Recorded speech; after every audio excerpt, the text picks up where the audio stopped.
Good morning. Every day, all across the world, American diplomats and civilians work tirelessly to advance the interests and values of our nation. Often, they are away from their families. Sometimes they brave great danger.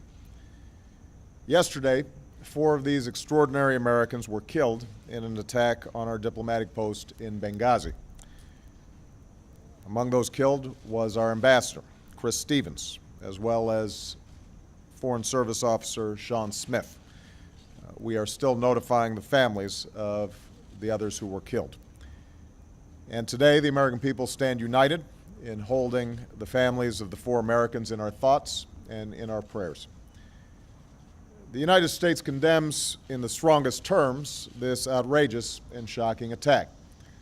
We're working with the government of Libya to secure our diplomats. I've also directed my administration to increase our security at diplomatic posts around the world. And make no mistake, we will work with the Libyan government to bring to justice the killers who attacked our people. Since our founding, the United States has been a nation that respects all faiths. We reject all efforts to denigrate the religious beliefs of others. But there is absolutely no justification to this type of senseless violence. None. The world must stand together to unequivocally reject these brutal acts.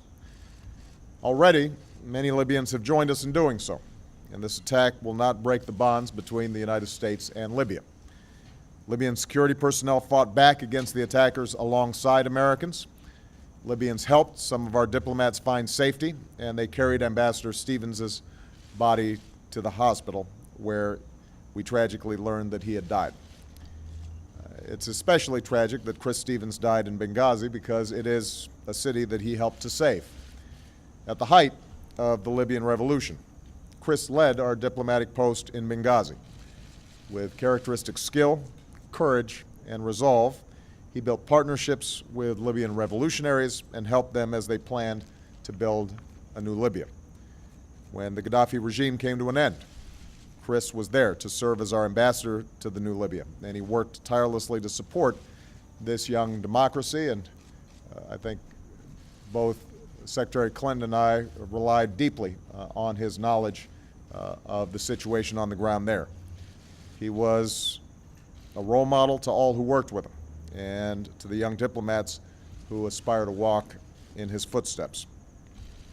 Along with his colleagues, Chris died in a country that is still striving to emerge from the recent experience of war.